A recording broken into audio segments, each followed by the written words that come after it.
Superior Tribunal de Justiça define hoje se homologa ou não a sentença de Robinho, o ex-jogador brasileiro condenado por estupro na Itália. E você vai ver também. Enquanto isso, na Espanha, Daniel Alves consegue liberdade provisória sob pagamento de fiança de €1 milhão após ser condenado por um crime parecido, também de violência sexual.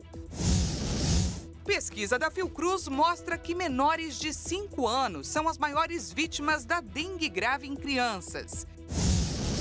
Forças de defesa israelense continuam ofensiva terrestre enquanto situação da população em Gaza se agrava.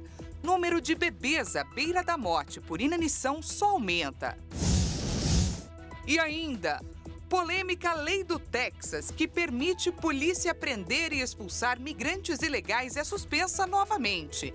Essas e outras notícias você confere a partir de agora. Olá, boa tarde para você. Seja bem-vindo a essa edição. Chegamos ao vivo no início da tarde, agora 1h04 para te contar os assuntos que estão em destaque no Brasil e no mundo nesta quarta-feira. Vem comigo. Olha só, a Justiça da Espanha estipulou uma fiança de €1 milhão para dar liberdade provisória ao jogador Daniel Alves. O brasileiro foi condenado a 4 anos e meio de prisão por agressão sexual e cumpria prisão preventiva. O Tribunal de Justiça de Barcelona aceitou o pedido da defesa de Daniel Alves e estipulou uma fiança do equivalente a R$5.400.000 para dar liberdade provisória para Daniel Alves.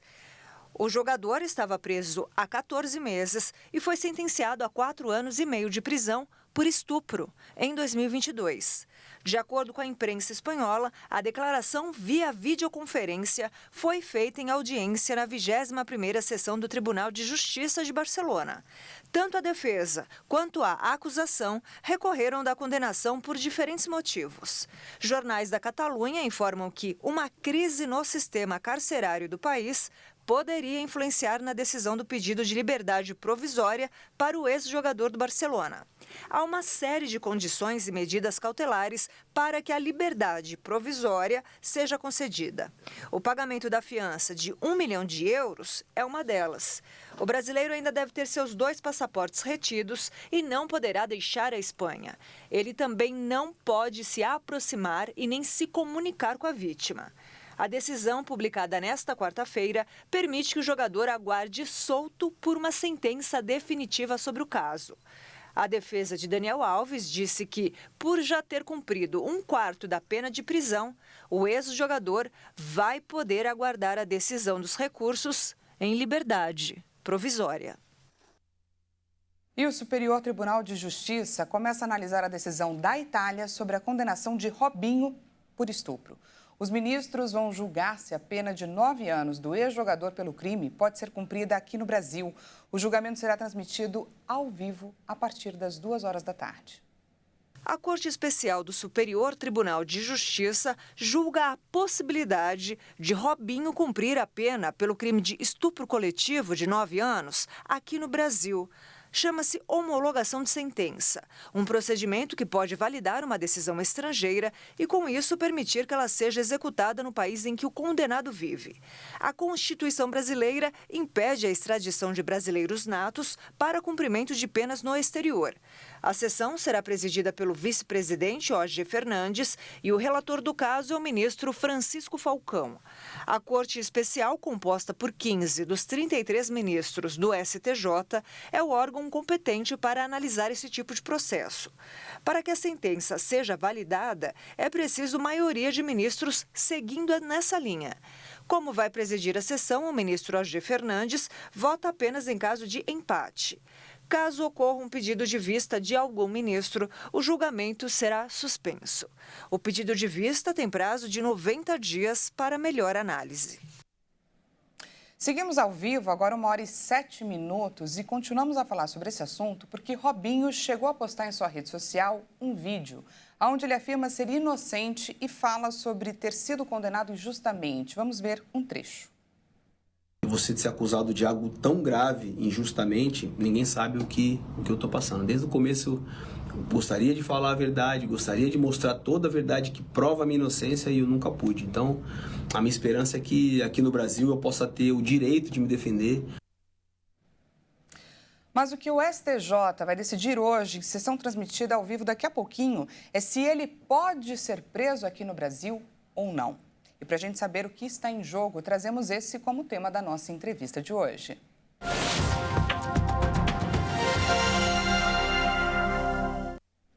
Recebo agora o advogado criminalista especialista em violência doméstica, Rafael Paiva. Doutor, seja muito bem-vindo aqui no nosso espaço.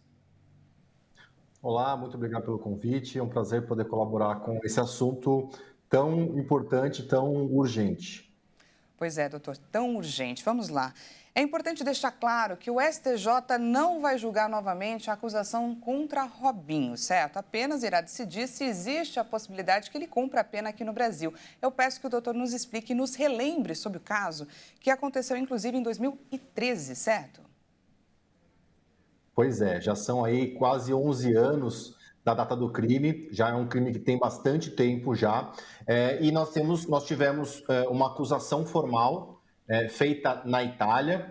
Robinho, então, foi investigado, posteriormente foi condenado em primeira instância, condenado em segunda instância e condenado numa chamada terceira instância, quando, então, a condenação transitou em julgado. Logo após a condenação em segunda instância, ele veio para o Brasil. Alguns dizem que veio já fugido, buscando esse amparo aqui da nossa Constituição. Outros dizem que apenas veio porque tinha um contrato para ser cumprido aqui no Brasil. Mas tanto faz. O que o STJ, vai julgar hoje, ou vai pelo menos iniciar o julgamento hoje, é apenas se homologa ou não homologa a sentença condenatória italiana. Essa é uma competência constitucional prevista na Constituição do STJ e ele faz isso todos os anos. É que normalmente essa análise ela recai sobre ações cíveis, ações tributárias, ações familiares. E agora nós temos um primeiro caso no Brasil de um caso criminal que tende a ser homologado pelo STJ. Vale lembrar que o que a justiça italiana buscava era a extradição de Robinho para que ele cumprisse pena na Itália. Porém, como a nossa Constituição não permite, em nenhuma hipótese, a extradição de um brasileiro para qualquer país, então coube à justiça italiana fazer o pedido de homologação da sentença estrangeira no Brasil, para que, então, a execução da pena seja feita no Brasil. Portanto, o julgamento do STJ, só para finalizar, é meramente técnico, sobre os requisitos para a sentença ser aplicada aqui no Brasil. E, doutor, o que esperar desse julgamento? Quais são os requisitos previstos na Lei de Imigração para a transferência da pena? Muito bem. O primeiro requisito é o agente ser brasileiro, estar em solo brasileiro, a conduta pela qual ele foi condenado no estrangeiro também tem que ser condenável no Brasil, também tem que ser crime no Brasil, como é o caso do crime de estupro. Também tem que ter tido direito à defesa na Itália, sofrer um processo, poder se defender na Itália, e a autoridade italiana ser a competente. Esses são os principais requisitos da Lei de Imigração para que seja aplicada a pena aqui no Brasil. E caso o STJ aceite a transferência da pena, ainda cabe recurso? Olha, não existe um recurso específico contra essa decisão.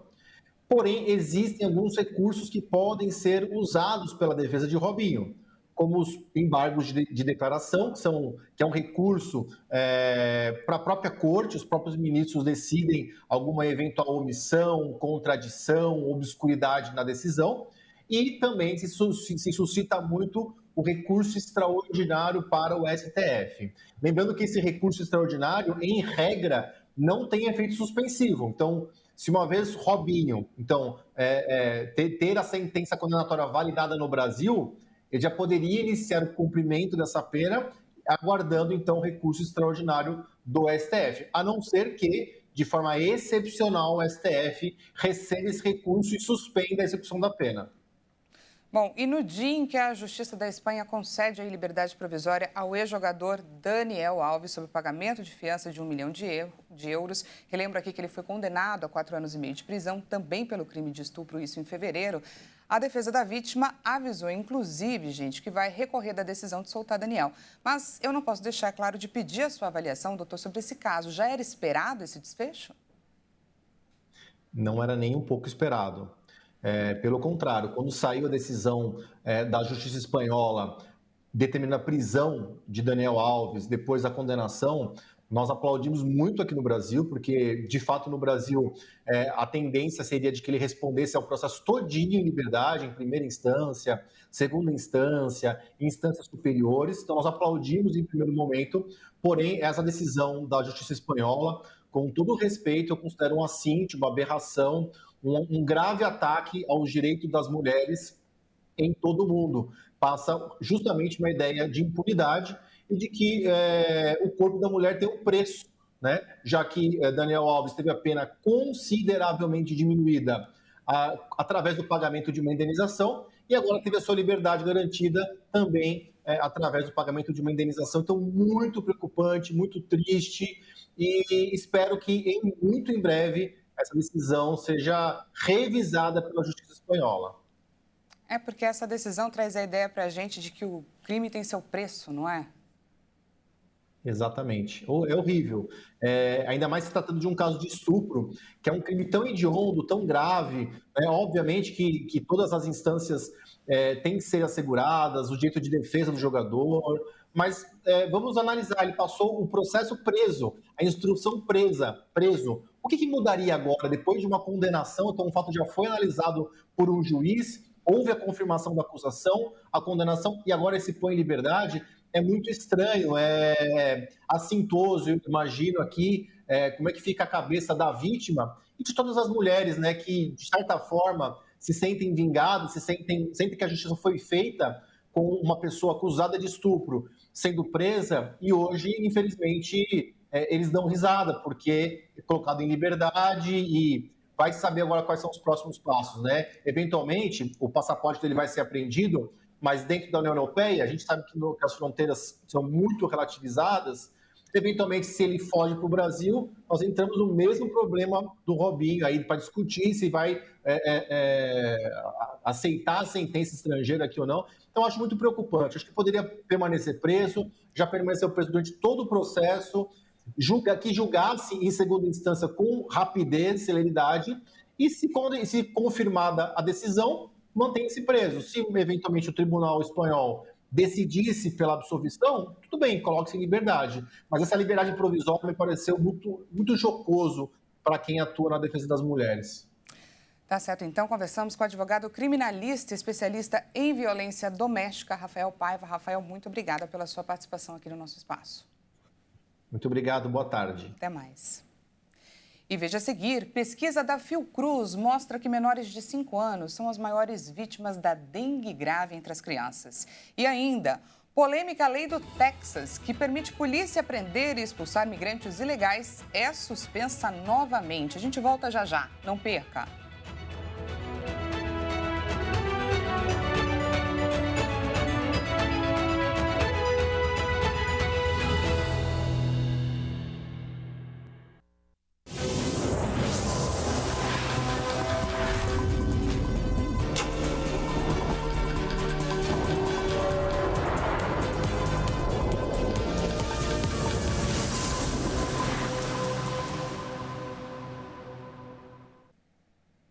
Seja bem-vindo mais uma vez, nós estamos de volta e ao vivo, 1h19 pelo horário de Brasília e voltamos com mais informações, afinal essa quarta-feira está cheia de notícias para compartilhar, é claro, com você.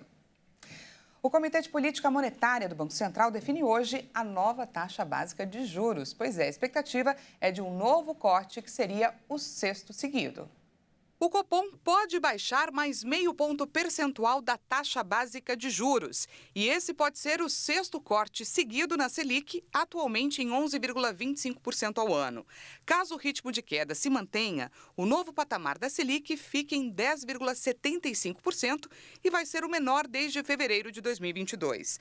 A taxa vem em uma sequência de quedas iniciada em agosto de 2023, correspondendo às expectativas do mercado financeiro.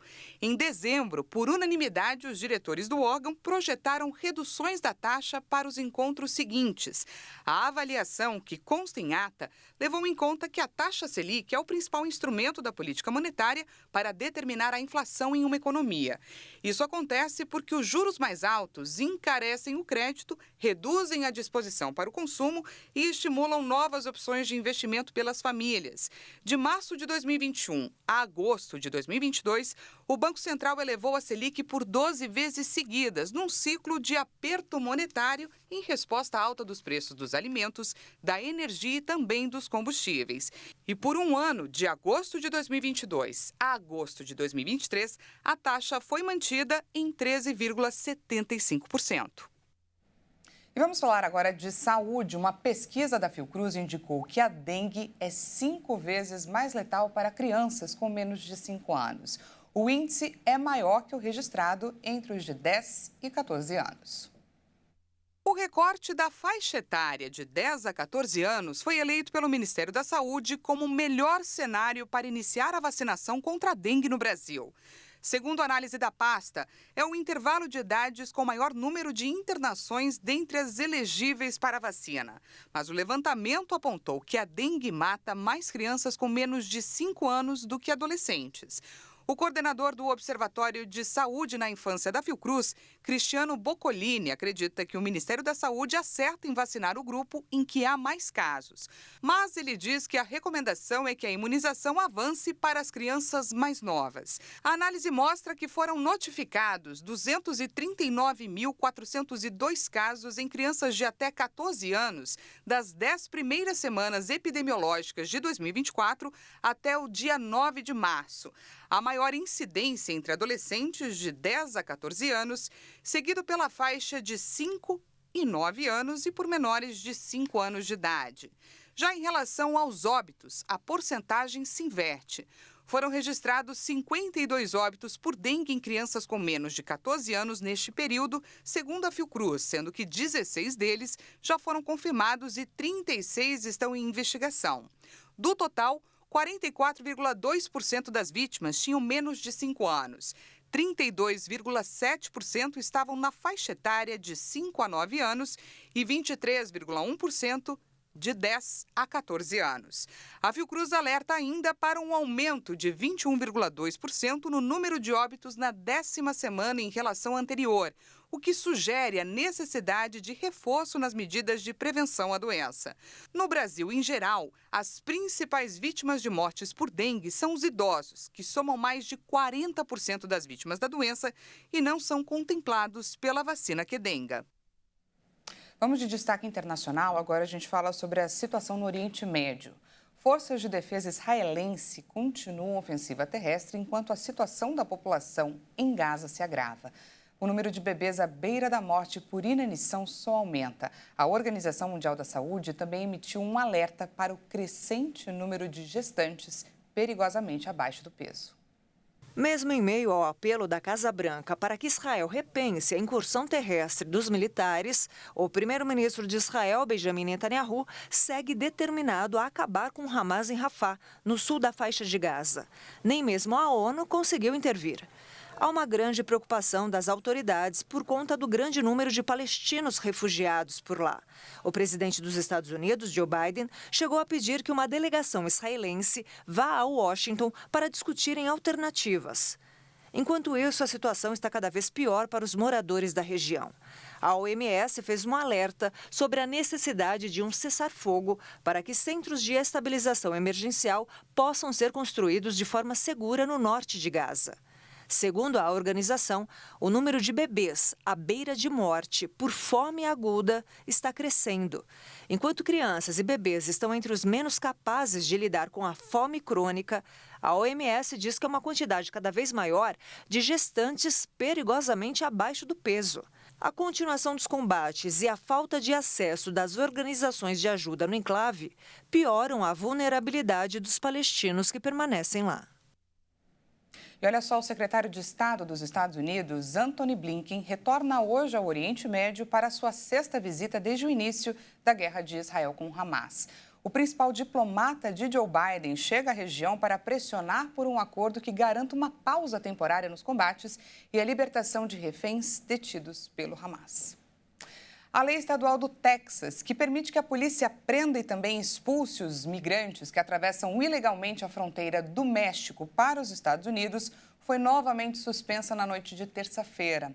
Um tribunal de apelações voltou a bloquear a norma que havia sido declarada válida pela Corte Suprema. A lei converte em crime estadual a entrada ilegal no território do Texas e prevê penas de até 20 anos de prisão, além de permitir a expulsão de imigrantes irregulares para o México. Antes do anúncio da nova suspensão, o governo mexicano havia declarado que não ia aceitar os migrantes, incluindo os cidadãos mexicanos que as autoridades do Texas tentarem entregar na fronteira. A lei SB4, aprovada pelo Poder Legislativo do Texas e promulgada pelo governador republicano Greg Abbott, deveria ter entrado em vigor no início de março, mas foi bloqueada várias vezes. A crise migratória é um dos temas mais sensíveis a poucos meses das eleições presidenciais americanas, que devem ter um novo duelo entre Joe Biden e Donald Trump. A administração do presidente democrata se opõe firmemente à lei SB4, alegando que a política migratória é competência do governo federal e não dos estados de forma individual. Já os republicanos culpam Biden de não fazer o suficiente para frear a chegada recorde de imigrantes ao território americano. A França multou o Google em 250 milhões de euros por não pagar aos meios de comunicação pela utilização de seus conteúdos na internet. A medida foi estabelecida por uma diretriz europeia em 2019. O valor equivale a mais de 1 bilhão e 300 milhões de reais. Em um comunicado, a agência justifica a multa alegando o descumprimento de alguns dos seus compromissos assumidos em junho de 2022, no que diz respeito aos direitos conexos, derivados dos direitos autorais. A autoridade francesa critica o grupo americano por não ter respeitado 4 dos 7 compromissos e, em particular, por não ter negociado de boa-fé com as editoras de imprensa para avaliar a remuneração com base nos direitos. Também destacou que o grupo americano utilizou conteúdos de editoras e agências de notícias sem alertá-las, com o objetivo de capacitar seu aplicativo de inteligência artificial Bard, atualmente chamado Gemini.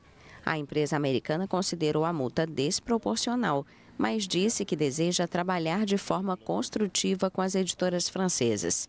Os direitos conexos foram estabelecidos em 2019 por uma diretriz europeia e permitem que jornais, revistas ou agências de notícias recebam pagamentos quando seu conteúdo é utilizado em motores de busca como o Google, que exibe trechos de notícias da imprensa nas páginas de resultados. Bom, a nossa edição já está chegando ao fim e assim como na primeira edição, às 8h30 da manhã, a gente vai passear. Vai dar um passeio pelo mundo animal, porque hoje a gente está assim. Vamos agora para o Zoológico de Miami, onde temos a ilustre companhia, gente, dos suricatos. Já podemos ver aí o primeiro, ali em cima, perto do vidro, só de olho, é claro, nos visitantes do zoológico, enquanto outros vêm ali debaixo da câmera. Gente, o Zoológico de Miami é o maior de toda a Flórida e conta com centenas de espécies diferentes de animais, claro, para a visitação. Enquanto aqui são 13 horas e 28 minutinhos, por lá, meio-dia e 28, já que no fuso horário a gente está só uma horinha na frente deles. Muito fofo, não é mesmo? Nós estamos aqui que nem os visitantes desse zoológico, curtindo observar um pouquinho só do dia a dia dos suricatos, não é?